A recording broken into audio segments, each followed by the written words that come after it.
साहित्य लहर में आपका स्वागत है। आज आप सुनेंगे मालती जोशी जी की कहानी क्षमा। कहानी शुरू करने से पहले मेरा आपसे अनुरोध है, अगर आपको कहानी पसंद आए तो वीडियो को लाइक और शेयर ज़रूर कीजिए। धन्यवाद। आइए कहानी सुनते हैं। वंदना आ गई है, चाय देते भाभी ने बताया। मैं पहले वाली सीमा होती तो कब वैसे ही छोड़कर सामने वाले घर की ओर भाग लेती, लेकिन बीते हुए दिन अपने साथ मेरी बहुत सी अच्छी बुरी आदतें लेते गए थे। यह भी उन्हीं में से एक थी। मैं इत्मीनान से चाय नाश्ता करती रही और दीदी के गोल मटोल बच्चों का बखान सुनती रही। पहले किसी उत्सुकता भी नहीं थी मन में कि मैं उन्हें एक बार देख आऊं। वंदना दी के बड़े वाले पप्पू को तो मैं दिन भर चिपकाए घूमती रहती थी। अब पता नहीं मन कैसा पत्थर हो गया है। चाय पीकर मैं उठी तो सीधे बाथरूम की राह ली। ठंडे पानी के छींटे दे देकर देर तक चेहरे की मुर्दनी भगाती रही। जब कुछ ताजगी का अनुभव हुआ तो मैंने बाहर कंघी की, हल्का सा मेकअप किया और दिन भर की कुचली हुई साड़ी बदल डाली। पैरों में चप्पल डाल रही थी कि माँ ने पूछ लिया, वंदना क्या जा रही है? मैंने जवाब नहीं दिया। दिन भर स्कूल में मगजमारी करने के बाद घर वालों से उलझने की सामर्थ्य नहीं रहती मुझ में। माँ दोबारा कुछ पूछे इससे पहले ही मैं बाहर निकल गई। इतनी तेज रफ्तार से मैंने गली पार की कि सड़क पर पहुंचने तक हाँफने लगी थी मैं। डर माँ का नहीं था, दीदी का था। वे अगर देख लेती तो हाथ पकड़कर रोक ही लेती। उनसे जान छुड़वाना मुश्किल था। उनके स्नेह का अधिकार ही था ऐसा। एक बार पकड़ लेंगी तो फिर बिठा ही लेंगी। ढेर सारी इधर उधर की बातें करेंगी और बस घूम फिर कर उसी विषय पर आ जाएंगी। दीदी ही क्यों, आजकल किसी भी परिचित के सामने पड़ते मुझे डर लगता है। शादी ब्याह में तो मैंने जाना ही छोड़ दिया है। थोड़ी देर तक तो इधर उधर की बातें होती रहेंगी और फिर शुभ चिंतकों के अंदाज में वही एक प्रश्न पूछ लेंगे, तेरी बात कहीं पक्की हुई कि नहीं? इतना गुस्सा आता है तब। खूब जानते हैं ये लोग कि यह प्रश्न पुराने घावों को हरा कर देता है, लेकिन वे तो पूछकर ही मानेंगे। लेकिन दीदी तो समझदार है, उन्हें तो सारा इतिहास मालूम है। फिर वे क्यों उठाती है यह बात? शायद उनका स्नेह ही उनसे यह सब कहलवाता हो। पर मैं तो तिलमिला जाती हूँ। इच्छा होती है चीख कर कह दूं, आपकी अपनी शादी तो हो गई है ना, फिर अपना घर बार संभालिए, बच्चे पालिए और चुप रहिए। दूसरों की चिंता आपको क्यों है? क्यों मेरी दुखती रग छूती है बार बार? दीदी शायद सचमुच शुभचिंतक है मेरी। कई बार अच्छे रिश्ते भी लाई है मेरे लिए, लेकिन मेरा भाग्य हर बार उनके प्रयासों को मिट्टी कर देता है। पिछली बार भी दीदी ने पत्र में लिखा था, सीमा, तेरे लिए एक बहुत अच्छी बात मन में आई है, लेकिन पत्र में लिखने का साहस नहीं हो रहा। पता नहीं तू क्या सोच बैठे, अगली बार आऊंगी तब बताऊंगी। मन में उत्सुकता थी, डर भी था कि दीदी पता नहीं क्या कहने वाली है। मैं अपने विचारों में जूझती हुई फूल बाग तक चली गई। घूम घुमाकर लौटी तो शाम हो चली थी। अम्मा दरवाजे में ही बैठी मिली। कहाँ चली गई थी तू? वंदना कब से बैठी थी, अभी अभी तो उठ कर गई है। लाइब्रेरी तक चली गई थी, मैंने सूखा सा जवाब दिया। वंदना ही है? कब? भैया ने पूछा। वे शायद अभी अभी बैंक से लौटे थे और जूते खोल रहे थे। आज दोपहर ही तो आई है पंजाब मेल से, भाभी ने चाय लगाते हुए कहा।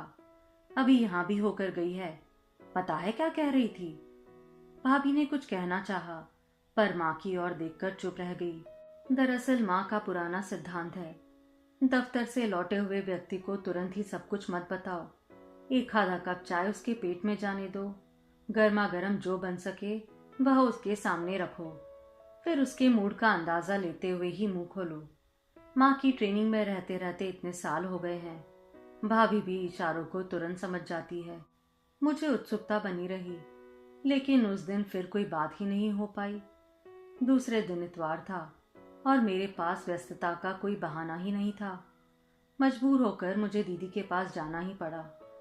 ऊपर जाते हुए सोचा, बचपन में कितनी कितनी बार इन सीढ़ियों से चढ़ी उतरी हूँ, कितनी बार माँ की डांट खाई है इसके लिए, लेकिन अब जैसे पाँव में पत्थर बंधे हुए थे। आइए जनाब, आप तो ऐसी बिजी हो गई हैं कि कल से शक्ल ही नहीं दिखाई दी। दीदी ने स्वागत किया। उनके उलानों का मैंने कोई जवाब नहीं दिया और टुकुर टुकुर ताकती दोनों लड़कियों को गोद में उठा लिया। साल भर में वे दोनों खूब बड़ी सी हो गई थी और शायद मुझे भूल भी गई थी। और सुनाओ, क्या हाल है? दीदी ने पूछा और हमारी बातचीत शुरू हो गई, पर उसमें पहले किसी रवानी नहीं थी। जैसे चुन चुन कर हम लोग बातें उठा रहे थे। पहले तो हम लोग घंटे बातें करते रहते थे और समाप्त नहीं होती थी। वे मुझसे 4-5 साल बड़ी थी, लेकिन पास पड़ोस में और कोई ना होने के कारण हम लोगों में खूब घुटती थी। उनकी शादी में मैं इतना रोई थी कि देखने वालों को ताज्जुब आ गया था। माँ ने तो कहा था, तेरे कोई देवर नहीं है बिंदु, इसे भी अपने घर में बुला ले। सब लोग हंस दिए थे। हंसने की बात ही थी। इतनी कट्टर ब्राह्मण है माँ, भला कायस तो क्या मुझे ब्याहती। बोलने का काम दीदी ही कर रही थी, मैं तो श्रोता की भूमिका निभा रही थी। कहने के लिए उनके पास सैकड़ों बातें थी, घर की, बच्चों की, बच्चों के पिता की। मेरे पास क्या था? इस बार सीमा, मैं तेरे लिए लश्कर आई हूं, नहीं तो इस गर्मी में मुझे कोई भेजने के लिए तैयार नहीं था। दिल्ली कोई हिल स्टेशन तो नहीं है, मैंने ताव खाकर कहा। उनके स्वर में जो एक दर्प होता है वह मुझसे सहा नहीं जाता। दिल्ली तो हिल स्टेशन नहीं है, लेकिन मसूरी तो है, और हमारा मसूरी जाने का प्रोग्राम था। होटल में कमरा तक बुक करवा लिया था, लेकिन तेरी वजह से मैं यहाँ दौड़ी आई हूँ। तेरे जीजाजी तो इतने नाराज हो रहे थे। मुझ पर यह मेहरबानी किस लिए? मैंने कसैले स्वर में पूछा। क्या चाची ने तुम्हें कुछ नहीं बताया? माँ ने? नहीं तो। दीदी कुछ क्षण चुप रही, शायद शब्द जुटा रही थी। वे इतनी देर से बात कर रही थी, तब भी मेरे मन में यही था कि वे बस भूमिका बांध रही है किसी खास बात को कहने के लिए, और वह बात अब कहने ही जा रही थी। सीमा, मैं अविनाश का संदेश लेकर आई हूँ। दीदी की यह बात इतनी अप्रत्याशित थी कि मैं चौंक पड़ी। दीदी, कुछ और बात कीजिए, मैंने सख्ती से कहा। नहीं सीमा, तुझे ये बात सुननी ही पड़ेगी। एक बार सुन ले, फिर जो तेरा जी चाहे वही करना, उन्होंने कसकर मेरा हाथ पकड़ते हुए कहा। पत्थर की सी मूर्ति मैं वहां बैठी रही। जितनी देर तक वह बोलती रही, मैंने एक बार भी सर नहीं उठाया और नीचे उतरी तो इसी निश्चय के साथ कि दोबारा इस घर की सीढ़ियां नहीं चढ़ूंगी। अपमान की आग में मेरा पूरा शरीर जल रहा था। अविनाश का संदेश लाई है। कितने तिरस्कार से यह नाम लिया मैंने, पर आंखों के सामने वही हंसता मुस्कुराता चेहरा घूम गया। आंखों का भी क्या दोष था, जैसे छवि मन में बसी हुई थी वही तो दिखेगी। उन दिनों आठों पहर इसी मूर्ति के ध्यान में खोई रहती थी मैं। घर बाहर इस बात को लेकर कोई छेड़ता भी था तो मन में गुदगुदी सी होती। जमीन पर पाँव नहीं पड़ते थे मेरे। सारा संसार ही किसी रंगीन सपने सा लग उठता था, और नियति ने कितनी निर्ममता से मुझे धरती पर ला खड़ा किया था। शादी के 15 दिन रह गए थे। घर में अजीब सी गहमागहमी थी। मामा जी मामी को छोड़ने के लिए आए हुए थे। रविवार का दिन होने से मुरार के फूफा जी भी आ गए थे। भैया को सलाह मशवरा देने के लिए वे अक्सर आ जाया करते थे। सब लोग बाहर वाले कमरे में बैठे गपशप कर रहे थे कि एक टैक्सी दरवाजे के सामने आ रुकी। मैंने जो मेहमानों पर नजर डाली तो सीधे अंदर की राह ली। अविनाश की दीदी और जीजाजी थे, साथ में एक और महिला भी थी। घर में जैसे भगदड़ मच गई। माननीय अतिथियों के स्वागत सत्कार का आयोजन होने लगा। तभी दीदी ने धीरे से बात उठाई। हमें पता चला है कि लड़की की पीठ पर सफेद सा दाग है। हमारे साथ ये लेडी डॉक्टर आई है, ये सब देख ले तो हमें तसल्ली हो जाएगी। बात सुनते ही हम सब लोगों को साफ सूंघ गया। दाग तो सचमुच मेरी पीठ पर है। 6-7 वर्ष की थी तब दीपावली में फटाके से जल गई थी। पर क्या ये लोग आश्वस्त हो पाएंगे? उन्हें विश्वास हो सकेगा? सच तो यह है कि इतना सोच विचार किसी ने किया भी नहीं। मामा जी तो बात सुनते ही उबल पड़े और वाही तबाही बकने लगे। फूफा जी ने गंभीर लेकिन स्पष्ट शब्दों में उन्हें कहा कि कन्या पक्ष होने का यह मतलब नहीं कि आप अपमानित करने पर उतर आए।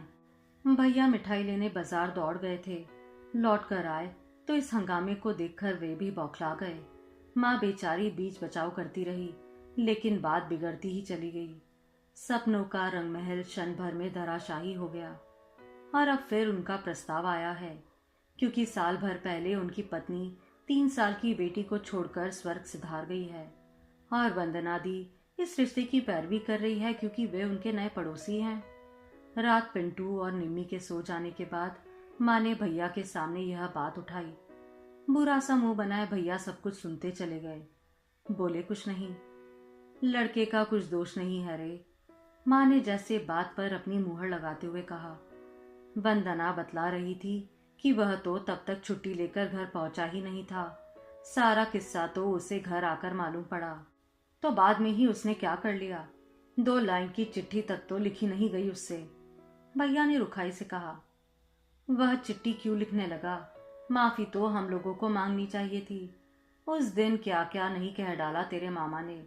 बुढ़िया रोकती रह गई, पर वे दोनों तो जैसे डंडे पेलकर अखाड़े में उतर आए थे। लड़की वालों को इतने तेवर शोभा नहीं देते हैं कहीं। भैया कुछ नहीं बोले, शायद उन्हें भी सारा किस्सा याद आ गया था। अच्छा खासा नाटक ही हो गया था उस दिन। बाद में सबने कहा इतने हंगामे की जरूरत नहीं थी, डॉक्टर देख लेती, चुपचाप चली जाती, ना होती शादी। पर गली मोहल्ले में, जात बिरादरी में बात ना फैलती। और सचमुच बात ऐसी फैली कि आज तक कहीं रिश्ता तय नहीं हो पाया। कौन जानबूझकर आग में हाथ देता है। इन 5 सालों में भैया सूख कर आधे रह गए हैं। कितनी दौड़ धूप कर रहे हैं कि माँ के रहते मुझे ठिकाने लगा दे, पर कहाँ कुछ हो पाता है। समय काटने के लिए मैंने छोटी मोटी नौकरी कर ली है, और अब अविनाश की ओर से यह प्रस्ताव फिर आया है। माँ ने बड़े उत्साह के साथ यह बात घर में उठाई थी, पर भैया का रुख देखकर दोबारा कुछ कहने का साहस ना बटोर सकी। मई की उस गर्मी में ग्वालियर भट्टी की तरह तप रहा था, और एक भट्टी मेरे अंदर भी जल रही थी, और इस दोहरी आग में मैं राख हुई जा रही थी। 15-20 दिन तक गर्मी की अनवरत शिकायतें करने के बाद वंदना दीदी ने जाने का दिन निश्चिंत कर लिया था। हमेशा की तरह माँ ने एक दिन पहले उन्हें खाने पर बुला लिया था। हमेशा की तरह उस दिन भी वे खूब बन ठन कर आई थी, और बाहर वाले कमरे में बैठी माँ और भैया से बतिया रही थी। मैं भीतर रसोई में बैठी भाभी का हाथ बटा रही थी। दीदी की बड़ी बड़ी बातें सुनने की अपेक्षा मुझे तपती रसोई में बैठना मंजूर था। बातें तो खैर यहाँ तक भी सुनाई दे रही थी। कुछ लोग होती ही किस्मत वाली है, भाभी ने लंबी सांस के साथ कहा। क्यों, क्या हुआ? वंदना को देखो ना, रूप, विद्या, पैसा, ईश्वर ने सब कुछ जैसे हाथ खोलकर दिया है। सुनकर मुझे आश्चर्य नहीं हुआ। वंदना दी को देखकर भाभी के मन में हमेशा यही प्रतिक्रिया होती थी। हम उम्र थी दोनों, शादी भी लगभग साथ ही हुई थी। शादी के समय भाभी दीदी से भी सुंदर लगती थी, पर इनकी सारी रौनक अब पता नहीं कहाँ खो गई है। भैया की इतनी अच्छी नौकरी है, पर कभी मन भरकर पहन ओढ़ नहीं सकी। मैं और माँ और विकास, 3 प्राणियों का बोझ जो है इन पर। इस साल विकास डॉक्टर हो जाएगा, तभी कुछ राहत मिलेगी। उसे कहीं नौकरी लग जाएगी तो माँ से कहूंगी कुछ दिन अब उसके पास जाकर रहो, कुछ दिन तक भैया को अपने परिवार के साथ अकेले रहने का सुख दो। लेकिन मैं जो एक फालतू सामान की तरह घर में पड़ी हूँ, मैं कहाँ जाऊंगी? मेरे लिए तो कोई पर्याय ही नहीं है। लगा कि रसोई में मेरा दम घुट जाएगा, और मैं बाहर आकर बैठ गई। मुझे देखते ही जैसे दीदी को याद आ गया। फिर आपने क्या तय किया बड़े भैया? भैया कुछ देर तक दीदी की ओर देखते रहे, फिर जैसे उनकी समझ में सब कुछ आ गया। उनका चेहरा तन गया, बड़े ही रूखे अंदाज में बोले, उन लोगों से कह देना वंदना कि अभी मैं इतना गया गुजरा नहीं हूँ। दुनिया में और भी लड़के हैं, और मैं ढूंढने की सामर्थ्य रखता हूँ। लड़के तो बहुत है दुनिया में, पर वे मेरे लिए कहाँ हैं? भैया का यह खोखला आश्वासन मुझे भीतर तक कुरेद गया। मुझसे सिर्फ 5 साल बड़े भैया मेरे लिए लड़का खोजते खोजते बुढ़ा गए हैं। इस चिंता ने जैसे उनके जीवन का सारा रस ही सोख लिया है। दीदी यह जवाब लेकर कल चली जाएगी, फिर शुरू हो जाएगी यही खोज, यही आशंकाएं। दीदी जाने को हुई तो पता नहीं कहाँ से हिम्मत बटोर कर मैंने उनके सामने खड़े होकर कहा, दीदी, अब मेरी वह छुई मुई उम्र तो रही नहीं कि शादी की बात घर वाले ही तय करें। आप मेरे लिए प्रस्ताव लाई है और वह मुझे स्वीकार है, बस। भैया फटी फटी आंखों से मुझे देखते रह गए। बड़ी देर बाद कांपती आवाज में बोले, सीमा, इतनी जल्दी हिम्मत हार बैठी तू, या मुझ पर विश्वास ही नहीं रहा?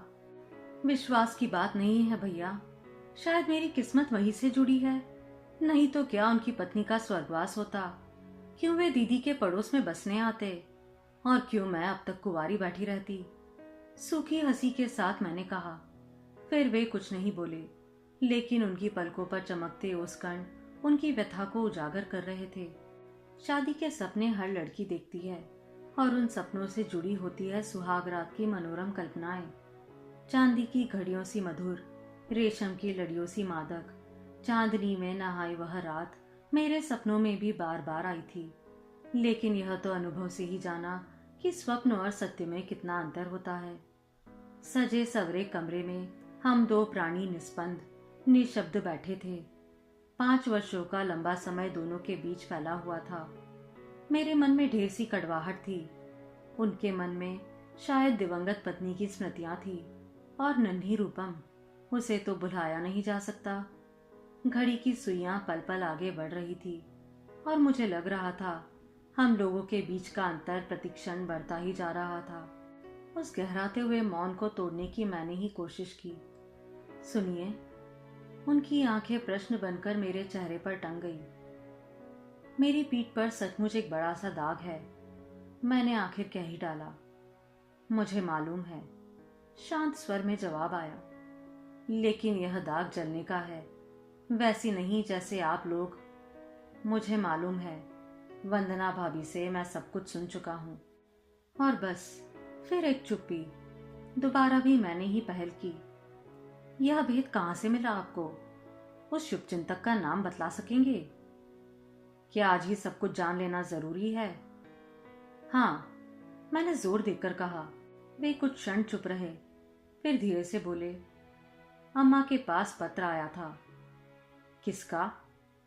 पता नहीं, मैं तो उन दिनों यहाँ था नहीं, लेकिन शायद अम्मा ने फिर किसी को भी वह पत्र नहीं दिखाया। क्यों? यह तो तय था कि पत्र तुम्हारे परिचितों में से ही किसी का है। वे तुम लोगों के यहाँ कलह नहीं करवाना चाहती थी। वे तो सिर्फ जानना चाहती थी कि यह किसी की शरारत है या सच्चाई, इसलिए उन्होंने दीदी को पर्सनली भेजा था। डॉक्टर लेकर? नहीं, डॉक्टर का आइडिया दीदी का अपना था। बस, या और भी कुछ पूछना है? एक लंबा सा मौन फिर हमारे बीच पसर गया। दीवार घड़ी ने जब 3 बजने की सूचना दी, तब वे उठकर मेरे पास आए और बोले, सीमा, इन बातों को सोचने के लिए जिंदगी पड़ी है, अब सो जाओ। और उन्होंने स्विच ऑफ कर दिया। सोचा भी ना था कि इतनी जल्दी एडजस्ट कर लूंगी मैं। शादी के समय सिर्फ भैया को मुक्त कराने का एहसास मन में था। मेरा अपना कोई अरमान, कोई सपने नहीं थे। मन में कुछ था तो बस ढेर सी कड़वाहट। लेकिन रूपम की निश्चल हंसी, माँ जी की ममता और अविनाश जी के सौजन्य ने सारा कलमश धो डाला। दीदी भी 4-8 दिन बनी रही, और उन्होंने एक बार भी अनुभव नहीं होने दिया कि वे हमारे यहाँ किसी तरह अपमानित हुई थी। घर में कोई भी उस प्रसंग की चर्चा तक नहीं करता था। माँ जी मुझे जरा भी उदास देखती तो पड़ोस से वंदना दीदी को बुलावा भेजती। अविनाश कभी कभी भावुक होकर कह बैठते, सीमा, इतने दिन दूर क्यों रही तुम मुझसे? उनकी आंखों में प्यार का सैलाब उमड़ पड़ता और मैं उसमें डूबी जाती। तब याद ही नहीं रहता कि मुझसे पहले भी कोई था। रूपम की माँ की चले जाने के बाद घर बिखर सा गया था। पुरानी यादों को भुलाने के लिए इन लोगों ने घर बदल लिया था, पर इस घर में आकर भी सिर्फ जरूरी सामान बाहर निकला था। कोई उत्साह नहीं था, और बहू के बिछोह से माँ जी भी टूट सी गई थी। कुछ प्रकृतिस्थ होने के बाद मैंने घर को संवारना शुरू किया, और अचानक मुझे लगा कि इस काम के लिए मैं बरसों से तरसती रही हूँ। अपना घर सजाना कितना आनंदमय होता है, यह मेरे लिए नया लेकिन सुखद अनुभव था। घर पर माँ और भाभी पर बात बात पर झल्लाने वाली मैं अब एकदम शांत और हंसमुख हो गई थी। पता नहीं कहाँ से मुझ में इतनी शक्ति आ गई कि मैं सुबह से लेकर शाम तक काम करती और मुझे थकान तक महसूस नहीं होती। अक्सर माँ जी डांट देती, बेटे से शिकायत भी करती, पर उस शिकायत में प्रशंसा का पूट होता और मैं फूल जाती। उस दिन माँ जी के पुराने कपड़ों का बक्सा खोलकर बैठ गई थी। उनके जमाने की कामदार साड़ियाँ थी, असली जरी का काम था उन पर। रूपम की मम्मी को उतने भड़कीले कपड़े पसंद नहीं आते थे, इसलिए वे वैसे ही अनछुए रह गए थे। माँ जी की इच्छा थी कि मैं अपनी पसंद की 2-4 साड़ियाँ निकाल लूँ और कभी कभार पहना करूँ। साड़ियाँ सचमुच भारी थी, फिर भी मैंने सोचा माँ जी का मन तो रखना ही चाहिए। 3-4 साड़ियाँ मैंने ड्राई क्लीनिंग के लिए अलग से निकाल कर रख ली। फिर सोचा लगे हाथ बक्सा भी जमा ही दूं। सारे कपड़े बाहर निकालकर नीचे बिछा हुआ पुराना अखबार भी निकालने जा ही रही थी, एक लिफाफा टप से नीचे गिरा। मैंने उसे उलट पलट कर देखा। अक्षर पहचाने से लगे, इसलिए इधर उधर देखकर मैंने चुपके से भीतर वाला कागज निकाल लिया। मुश्किल से एक वाक्य था, लड़की की पीठ पर बड़ा सा दाग है। लड़की का ल बड़ी देर तक मुझे मुंह चिढ़ाता रहा और फिर जैसे सब कुछ साफ हो गया। लड़की के स्थान पर मुझे ललिता नजर आने लगा और ललिता भाभी का नाम है। ल शब्द वह बहुत इत्मीनान से लिखती है, जो उनके पत्र में अलग से ही चमकता है। इन अक्षरों की तो एक एक रेखा मेरी पहचानी हुई है। तो क्या यह पत्र मेरी स्नेहमयी सुशीला भाभी ने लिखा है? क्या मिला उन्हें मेरे जीवन के बहुमूल्य 5 वर्ष छीनकर? शादी तो हुई और वहीं हुई, पर उसमें वह स्वाद कहाँ रहा। मुझे वह सारा मनस्ताप, लज्जा और लांछन याद आए और लगा मेरी सारी शक्ति किसी ने छीन ली है। दुख और रोष से हृदय धू धू जल उठा और मैं घुटनों में सिर दिए वहीं बैठी रही। माँ जी दौड़ी हुई आई। क्या हुआ मेरी बच्ची को? उन्होंने प्यार से सिर पर हाथ फेरते हुए पूछा। कुछ नहीं, आपकी साड़ियाँ देखकर मुझे माँ की याद आ गई। मैंने बात बनाई। असल में तू थक गई है, जा लेट जा थोड़ी देर। उन्होंने ममता भरा आदेश दिया और खुद कपड़े तहाने बैठ गई। अपने कमरे में लेटी मैं सोच रही थी कि अभी आकर वे मुझसे लिफाफे के लिए पूछेंगी, पर शायद उन्हें भी भूल गई थी वे बात। नहीं तो इतने दिन तक अखबार की तहों में बहना पड़ा रहता। कुछ देर बाद वे मेरे लिए चाय बनाकर लाई तो मेरा मन कृतज्ञता से भर उठा। माँ जी 4-8 दिनों के लिए मैं लश्कर हो आऊं? माँ की बहुत याद आ रही है। मैंने हौले से पूछा। क्यों नहीं बेटा, मैं तो खुद कहने वाली थी। राखी पर भी तुम ना गई थी, उन लोगों को बहुत बुरा लगा होगा। दूसरे ही दिन सुबह इन्होंने मुझे पंजाब मेल में चढ़ा दिया। माँ जी तो अकेले भेज ही नहीं रही थी, पर मैंने ही जिद करके इन्हें साथ नहीं आने दिया।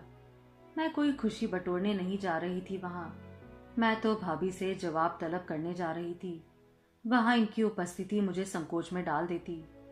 3 महीने बाद ही लौटी थी, फिर भी शहर कैसा नया नया और अपना सा लग रहा था। हर चौराहा, हर पार्क, हर मूर्ति मैं यूं घूर घूर कर देख रही थी जैसे बरसों बाद देख रही हूँ। अपना घर दूर से ही देखते मन जैसे उछल पड़ने को हुआ। तांगा रुका भी नहीं था और मैं कूदकर उतर गई। इतनी बेसब्र हो रही थी मैं। मुझे दरवाजे पर देखकर पहले तो भाभी को विश्वास ही नहीं हुआ, फिर एकदम मुझसे लिपट कर रोने लगी। आंसू तो मेरे भी निकल आए थे, पर मैंने अंदर ही अंदर सोख लिए। मन एकदम पत्थर सा हो गया। पिंटू और निम्मी पता नहीं कहाँ से मेरी आहट पाकर आ गए और खुशी से किलकते हुए मुझसे झूल गए। बड़ी मुश्किल से डांट डपट कर भाभी ने उन्हें अलग किया, तब कहीं जाकर मैं हाथ मुंह धो सकी। बड़ी राहत हुई यह सोचकर कि माँ जी ने साथ में इतना सब कुछ रख दिया था, नहीं तो मैं कितनी ताव में चली थी कि खाली हाथ ही चली आती। बच्चों के सामने कितनी ग्लानि होती तब। पिंटू दौड़कर मंदिर गया और माँ को खबर दे आया। माँ आई तो अपने साथ पूरी भजन मंडली लेती आई। फिर तो शाम तक घर में खूब शोर शराबा होता रहा। पता नहीं कितने कप तो चाय बन गई। भैया बैंक से लौटे तब जाकर वह भीड़ छटी। मुझे देखकर हर्ष और आश्चर्य से भैया ऐसे विह्वल हो गए कि बड़ी देर तक कुछ बोल ही नहीं सके। बस पास में लेकर बालों पर, सिर पर हाथ फेरते रहे। खुश तो है ना तू? बस इतना पूछा और उनका गला भर आया। माँ, भैया बीमार है क्या? कितने दुबले लग रहे हैं। मैंने माँ से पूछा। बीमार क्या है, तेरा दुख उसे खाए जा रहा है। मेरा दुख? और क्या। कहता है एक ही बहन थी, उसे भी ठीक से ब्याह नहीं सका। तू राखी पर भी नहीं आई तो यह समझा कि कहीं तू इससे नाराज है। भैया तो पता नहीं क्या सोच लेते हैं। रात भाभी के हाथ का गर्मा गर्म खाना खाकर मैं माँ की गोद में सिर रखकर लेटी थी। पिंटू निम्मी मेरे अगल बगल लेटे थे। माँ मुझे धीरे धीरे थपकियाते हुए ससुराल के हालचाल पूछ रही थी। बच्चों को डबल डेकर, चिड़ियाघर, लाल किला और कुतुब मीनार के संबंध में जानने की उत्सुकता थी। भाभी रसोई समेटते हुए गुनगुना रही थी और उनकी आवाज बर्तनों की खनक के साथ मिलकर अजीब से संगीत की सृष्टि कर रही थी। सड़क पर विकास अपने दोस्तों से बात कर रहा था। उन लोगों की आवाज यहाँ तक आ रही थी। भैया अपना फेवरेट माता काली का गाते हुए समाचार सुन रहे थे। पास पड़ोस से ऐसी ही परिचित आवाजें सुनाई दे रही थी और एकाएक मेरे मन ने स्वीकार किया कि सारे सुख साधनों के बीच भी मेरा मन इस परिचित माहौल के लिए, इस छोटे से घर के लिए, अपनों के लिए तरसता रहा है। प्रतिपल यहाँ की याद मुझे सालती रही थी, जिसे मैं जानबूझकर अनदेखा कर जाती थी। यही मन हो रहा था कि अनंत काल तक इसी तरह माँ की गोद में लेटी रहूं। उनका ममता भरा हाथ मुझे थपकी देता रहे। पिंटू और निम्मी इसी तरह बाहों के घेरे में मुझे बांधे रहे।